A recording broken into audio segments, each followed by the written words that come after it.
দেশে ও বিদেশে ইংলিশ চর্চার সুযোগ আস্তে আস্তে নষ্ট হয়ে যাচ্ছে, সমালোচনাকারীও বাড়ছে।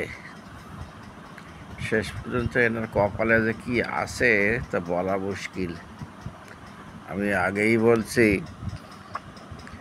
যে ওনার উদ্দেশ্য যদি সৎ হয় তাহলে ওনাকে ক্ষমতায় টিকিয়ে রাখার দায়িত্ব মহান আল্লাহর।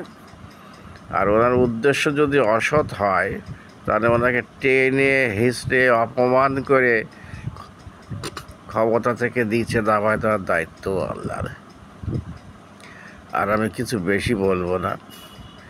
কে কার পক্ষে কে কী করছেন, কে বিপক্ষে, উনি ভালো করতেছেন কি খারাপ করতেছেন, এসব আর আমার বলার দরকার নেই।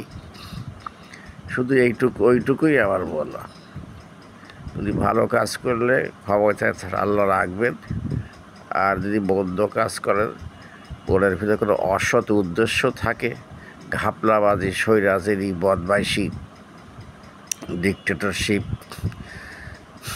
জালিমের আচরণ যদি ওনার ভিতরে থাকে, মিথ্যাবাদিতা থাকে, তাহলে ওনাকে চরমভাবে অপমান করে দিয়েছেন আমাদের দায়িত্ব আল্লাহর।